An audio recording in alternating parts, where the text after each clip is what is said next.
Good morning.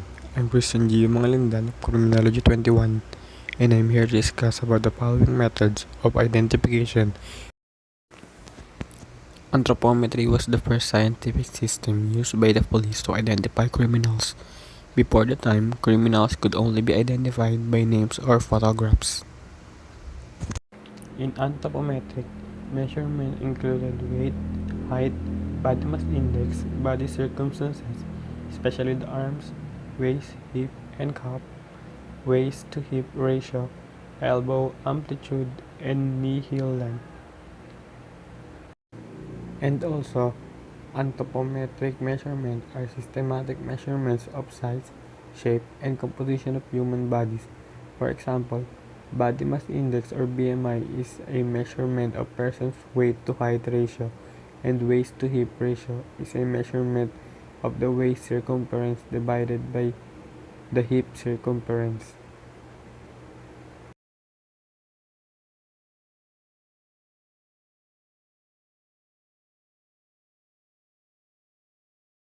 Portrait parley can be defined as a rigorous system of verbal description of physical characteristics of the subject.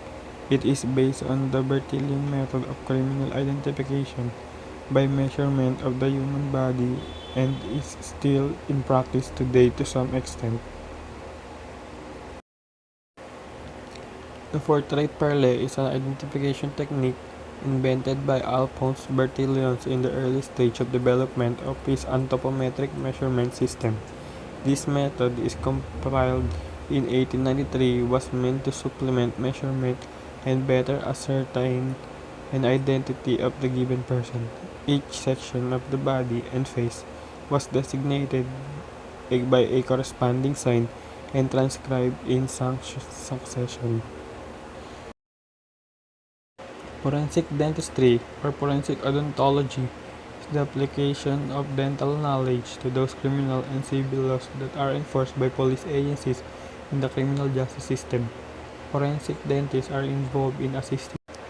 The natural teeth is the most durable organ in the bodies of vertebrates, and humankind's understanding of their own past and evolution relies heavily upon remnant dental evidence found as fossils.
Using Powtoon.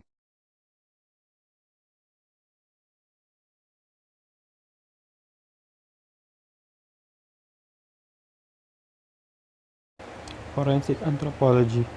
Forensic anthropology is the application of anatomical science of anthropology and its various subfields, including forensic archaeology, and forensic toponymy in the legal setting.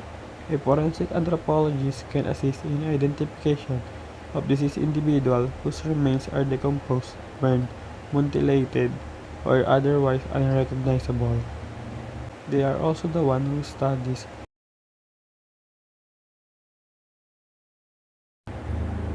forensic serology. Forensic serology is the detection, identification, classification, and study of various bodily fluids such as blood, semen, saliva, urine, breast milk, vomit, fecal matter, and perspiration, and their relationship to the crime scene.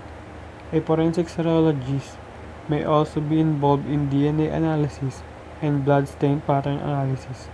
Serology testing begins with presumptive tests with which give the analysis an indication that a specific bodily fluid may be present but cannot completely confirm its presence.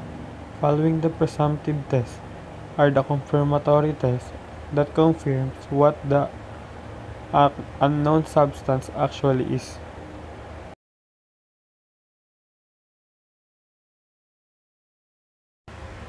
DNA profiling, also called DNA fingerprinting, is the process of determining an individual's DNA characteristic. DNA analysis is intended to identify a species rather than an individual is called DNA barcoding.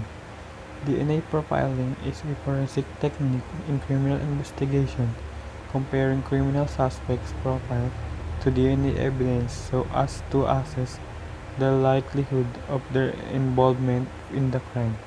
It is also used in the parentage testing to establish immigration eligibility and in genealogical and medical research. DNA profiling has also been used in the study of animal and plant populations in the field of zoology, botany, and agriculture. DNA fingerprinting is a chemical test that shows a genetic makeup of a person or other things. It is used as evidence in court to identify bodies, track down blood relatives, and to look for cures for diseases. In DNA fingerprinting, scientists collect samples of DNA from different sources, for example, from a hair left behind at the crime scene, from the blood of the victims and the suspect, then narrow in the stretches of repetitive DNA scattered throughout these samples.